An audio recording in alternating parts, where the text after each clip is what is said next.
En el inicio, hace poco, de la presidencia de Biden, en el día en que él recibió el cargo, el máximo jerarca de la Iglesia Católica le escribió una carta. Aquí tengo una parte. Una de las cosas que le decía era que le auguraba que bajo su liderazgo el pueblo estadounidense pudiese continuar fortaleciéndose con los altos valores políticos, éticos y religiosos que han inspirado a la nación desde su fundación, pero también le dijo en un momento en que la grave crisis que enfrenta nuestra familia humana reclama respuestas unitarias y visionarias. Y se acerca el cumplimiento de la profecía bíblica, donde habrá un gobierno mundial, un gobierno sobre todas las naciones. Y aquí el máximo jerarca de la Iglesia Católica está diciéndole a Biden, el líder mundial político, diciéndole: nuestra familia humana reclama respuestas unitarias, está hablando de la unidad, y visionarias. Según la profecía bíblica y desde los tiempos de Daniel, el profeta Daniel, teníamos el imperio babilónico, luego surgió el imperio medo-persa, imperio griego, y para los tiempos del Señor Jesucristo estaba el imperio romano. Permítanme, comparto. Si tengo problemas de sonido cuando comparta, por favor me dicen. Espero que no.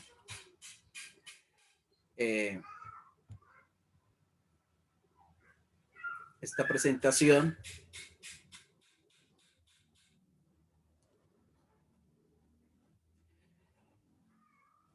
entonces he titulado el tema El próximo imperio mundial. Próximo imperio mundial. Vamos a Daniel capítulo 7.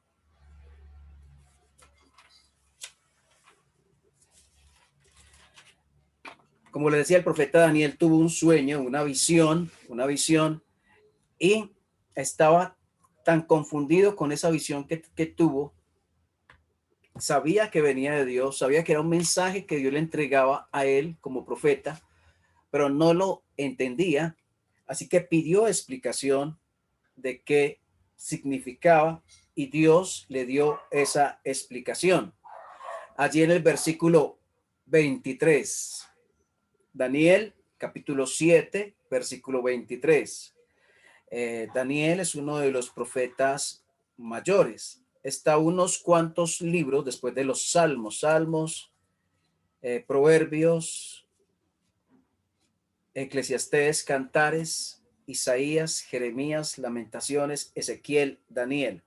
Daniel capítulo 7, versículo 23. Dice, dijo así. Entonces ya estamos hablando de que Dios le reveló la interpretación. Dice, la cuarta bestia, porque él vio 4 bestias, está hablando de la cuarta. Cada una de esas bestias representaba un imperio mundial. Una representaba el imperio babilónico, otra el medo-persa, otro el griego, y la última bestia, el imperio romano, que estaba vigente cuando el Señor llegó. Pero según los eruditos bíblicos, ese imperio romano, para ya el reinado de lo que la Biblia llama el anticristo, la bestia, ese imperio romano se va a restablecer. Entonces, versículo 23 dijo así: la cuarta bestia será un cuarto reino en la tierra, el cual será diferente de todos los otros reinos, y a toda la tierra devorará, trillará y despedazará. Muy bien. Entonces, ese va a ser un reino fuerte. En un sueño que tuvo antes Nabucodonosor, un rey de Babilonia, veía una imagen y este reino era visto como se comparaba con el metal, con el hierro. por lo fuerte, por lo, dice a mí, que devorará, trillará y despedazará. Versículo 24. En la bestia se veían 10 cuernos. Entonces le va a decir el versículo 24 esos 10 cuernos que representaban. Los 10 cuernos significan que de aquel reino se levantarán 10 reyes. Y tras ellos se levantará otro, el cual será diferente de los primeros, o sea, de los 10 reyes, y a 3 reyes derribará. Bueno, está hablando de 10 reyes que se levantarán en ese imperio. Muy bien. Versículo 25. Y hablará palabras contra el Altísimo, este rey que parece que va a ser superior a esos 10, porque dice que a 3 reyes derribará. Este rey de que habla el versículo 24, dice de él el versículo 25, y hablará palabras contra el Altísimo, y a los santos del Altísimo quebrantará, y pensará en cambiar los tiempos y la ley, y serán entregados en su mano hasta tiempo, tiempos y medio tiempo. Entonces, se habla de 10 reyes. En una información que encontré del Banco Mundial y del Fondo Monetario Internacional, hay una previsión para el 2024 de las 10 naciones más poderosas del mundo para el 2024. En este momento, la potencia económica mundial es Estados Unidos. Se piensa que para el 2024 será China y Estados Unidos pasará al segundo lugar. Pero en su orden, esa previsión que hace el Fondo Monetario Internacional y el Banco Mundial, que son internacionales, estamentos internacionales, hablan de 10 países: China, Estados Unidos, India, Japón, Indonesia, Rusia, Alemania, Brasil, Reino Unido y Francia, como los 10 países que estarán encabezando el poder mundial en el año 2024. Entonces, este imperio de que habla la Biblia, que sucederá, tendrá que tener el apoyo de las potencias mundiales, y muy posiblemente, si no todos, la gran mayoría de estos países que he mencionado ahora están dentro de esta profecía.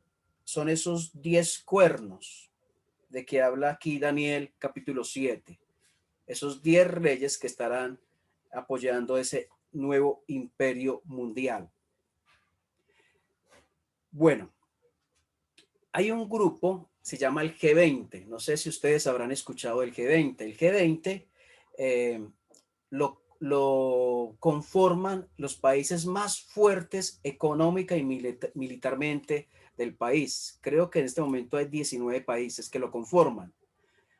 El G20 se va, precisamente en diciembre de 2020 cambió de presidencia, y ahora el presidente del G20, o sea, del grupo conformado por los países más fuertes del mundo, la tiene Italia en este momento.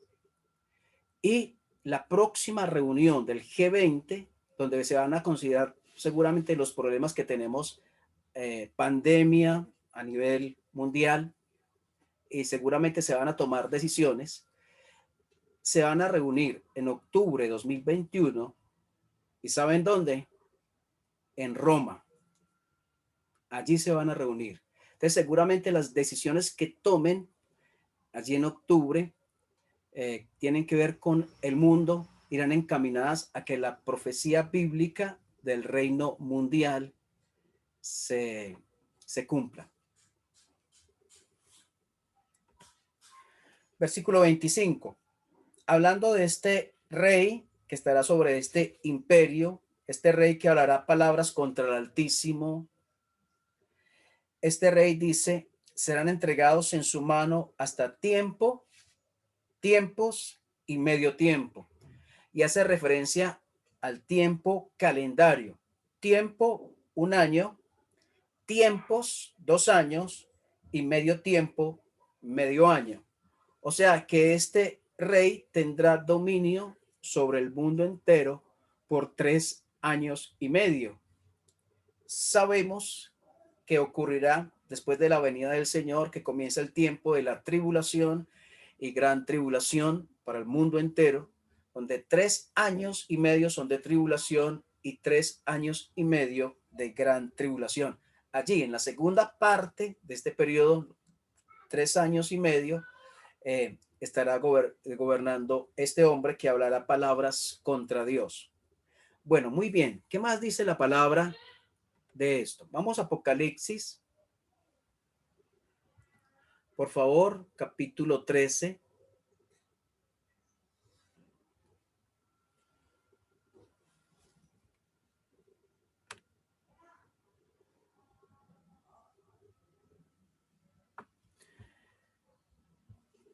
Capítulo 13, versículo 1.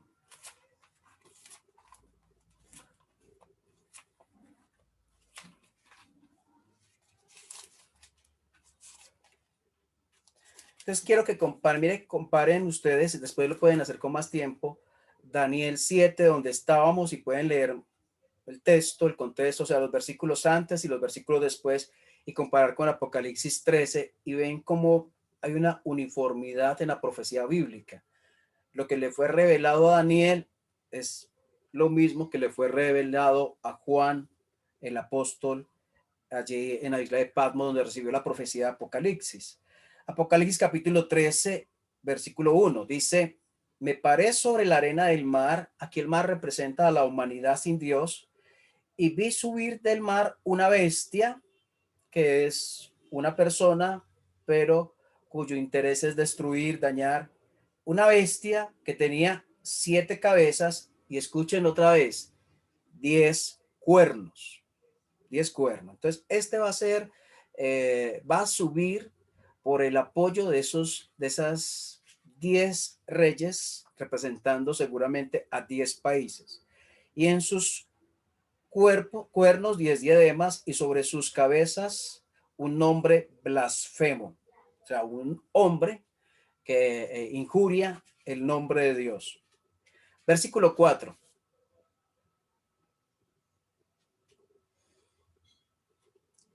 Y adoraron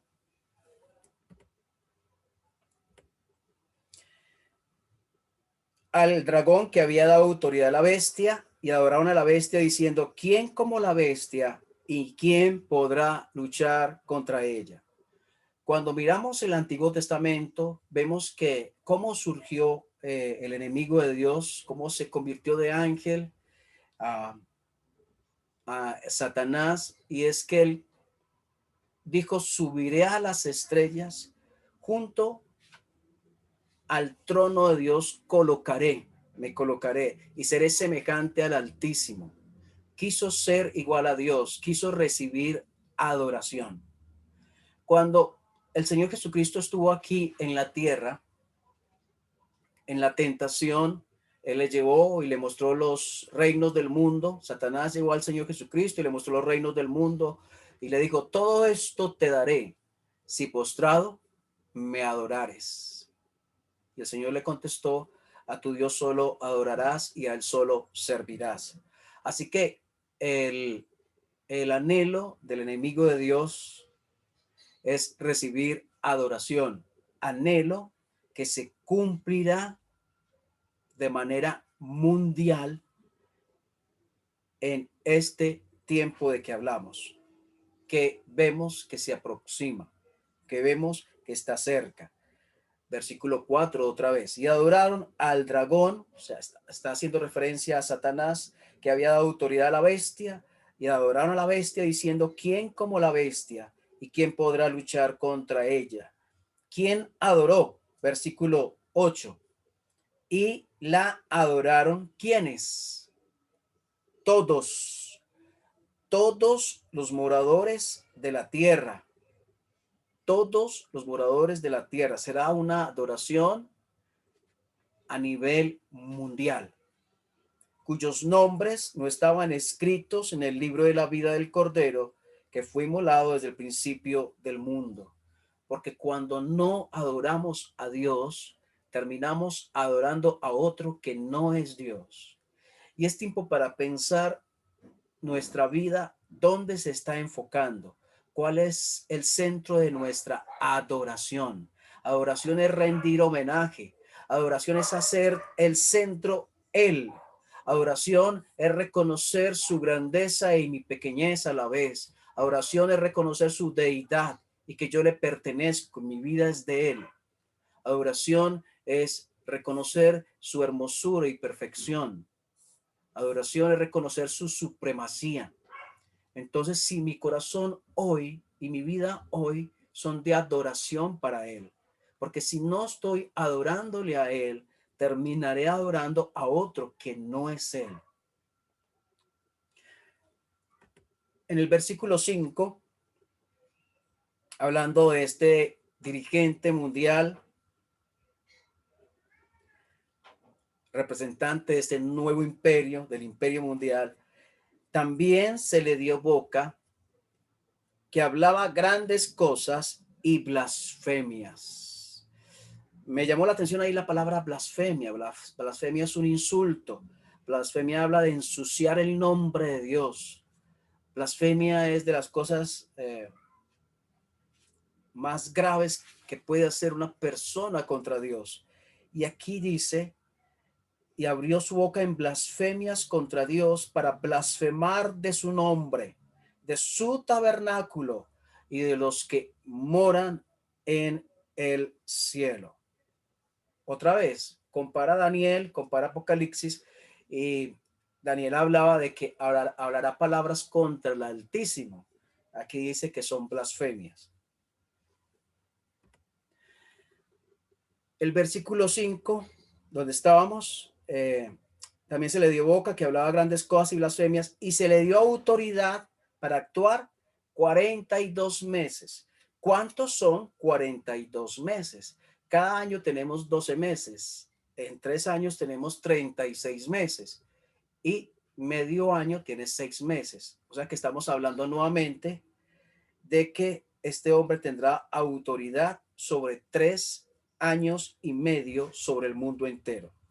Otra vez confirmando la profecía de Daniel. Versículo 7.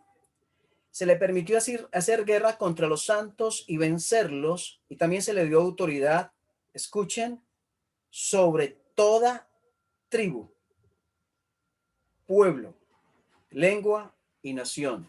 En otras palabras, un gobierno mundial sobre toda la humanidad.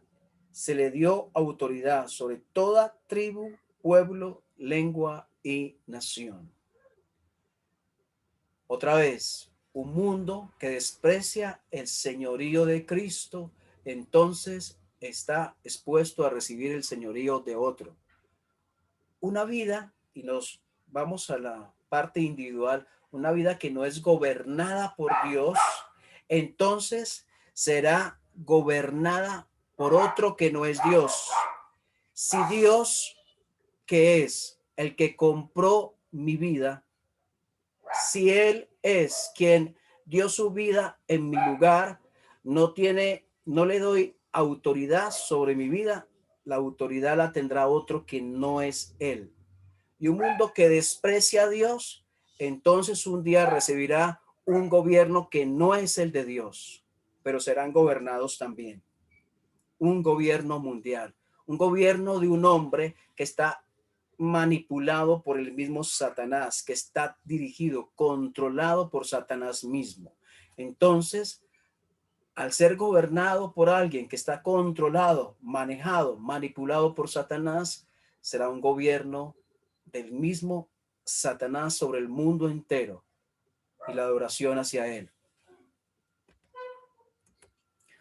Vamos a Tesalonicenses, segunda carta de Pablo a los Tesalonicenses, por favor.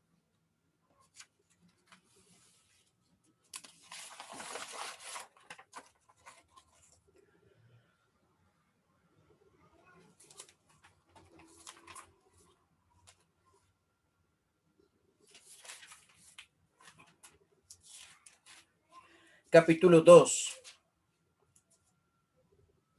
versículo 1, dice: Pero con respecto a la venida de nuestro Señor Jesucristo y nuestra reunión con Él, os rogamos, hermanos, que no os dejéis mover fácilmente de vuestro modo de pensar, ni os conturbéis, ni por espíritu, ni por palabra, ni por carta, como si fuera nuestra, en el sentido de que el día del Señor está cerca. Otra vez, cuidado con cosas que escuchamos que nos pueden crear inquietud. Si algo escuchas que te crea inquietud, mira en la palabra de Dios. No es lo que dijo tal persona lo que debe inquietarte, es lo que dice Dios, lo que debe tocar el corazón tuyo, lo que debe moverte, lo que debe mover el piso tuyo es la palabra de Dios, no lo que otros digan. Y ese problema también había allí en la iglesia tesalonicense, había personas inquietas porque otros estaban diciendo cosas que ya iban a suceder cuando todavía no. Entonces, hablando de la venida del Señor con poder y gran gloria, que ya estaba a las puertas, inquietando a los hermanos. Y entonces está diciendo Pablo, no es así, la venida del Señor está cerca, pero quiero que entiendan lo siguiente, le dijo el apóstol Pablo a ellos, cuando Él venga con poder y gran gloria, antes de eso debe suceder lo siguiente, versículo 3, nadie os engañe en ninguna manera, porque no vendrá, o sea, el Señor no vendrá en poder y gran gloria, no vendrá, si que antes venga la apostasía y se manifieste el hombre de pecado, el hijo de perdición. O sea, antes de que el Señor venga en poder y gran gloria, antes de eso se manifestará un hombre que la Biblia llama el hombre de pecado, el hijo de perdición. ¿De quién está hablando? Pues del mismo de que habla Daniel en capítulo 7 y del mismo de que habla Apocalipsis capítulo 13. Es el mismo personaje. Versículo 4, el cual se opone y se levanta contra todo lo que se llama Dios o es objeto de culto. Escuchen lo que va a hacer él. Tanto que se sienta en el templo de Dios como Dios, haciéndose pasar por Dios. Va a llegar hasta el colmo, hasta donde nadie ha llegado, a sentarse en el templo de Dios como Dios. Según los muchos eruditos bíblicos, se piensa que este templo de que se menciona aquí en el versículo 4 es el templo en Jerusalén, el templo que todavía no está construido. Si es así, la interpretación es correcta, entonces para que suceda eso tiene que estar el templo. Cuando vamos a mirar el tema del templo para Jerusalén, parece ser que los materiales ya están listos. Es más, las vestiduras sacerdotales ya están tejidas.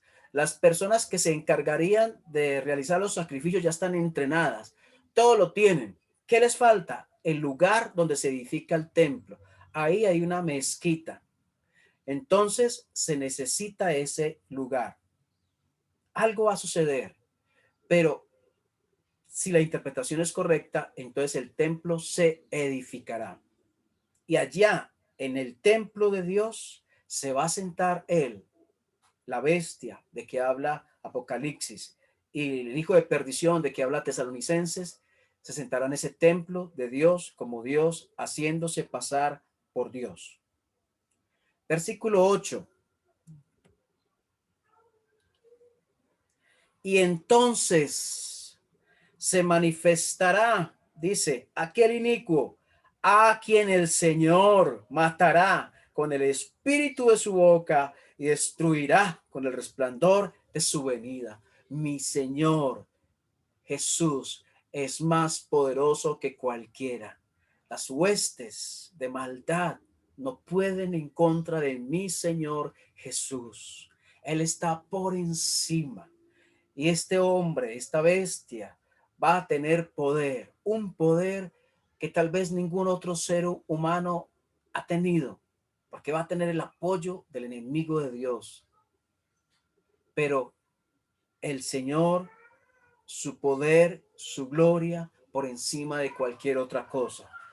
Y así dice, a quien el Señor matará con el espíritu de su boca y destruirá con el resplandor de su venida.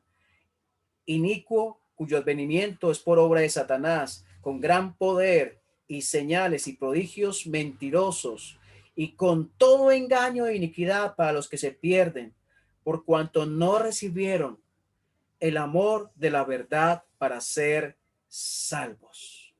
Como no se recibe la verdad, entonces lo único que queda es la mentira. Lo que podemos decir los hermanos en el primer siglo, cuando se encontraban, decían Maranata, y Maranata significa el Señor está cerca, el Señor está pronto por llegar. Lo que podemos decir es que el Señor está cerca. Y una vez más, el llamado a que revisemos cómo está nuestra vida, cuál en nuestra lista de prioridades las cosas de Dios, qué lugar ocupan, cómo estamos en el tema de pureza, de santidad, de verdadero cristianismo, de una realidad de Cristo en mí, de cómo estoy viviendo respecto a Él. Y si hoy todavía aún no sabes si eres hijo o hija de Dios, aún no sabes dónde pasarás la eternidad, aún no sabes si Él viniera por su iglesia, si tú te irías con Él o te quedarías, es hora de que tomes decisión, de que vengas al Señor Jesucristo, de que tengas un encuentro real con Él y digas: Señor, ya no quiero más despreciar la verdad. Hoy abrazo la verdad de que tú diste tu vida por mí. Ahora quiero que vivas en mí, mi ser para ti, y perdones mis pecados. Creo que por mí iría al infierno, pero creo que por ti tú compraste mi entrada al cielo, así que puedo ir al cielo por ti. No esperes más. El Señor aún tiene los brazos abiertos para dar salvación a todo aquel que cree. Y tú, mi hermano y mi hermana, los hechos mundiales, las cosas mundiales que estamos viendo, se están perfilando hacia el cumplimiento de la profecía bíblica. Si el Señor viniera hoy, ¿te alejarías de Él avergonzado? ¿Estarías con la cabeza baja, con pena de mirarle a Él porque estás en pecado? Vuelve a Él, no esperes más, acércate al Señor hoy mismo.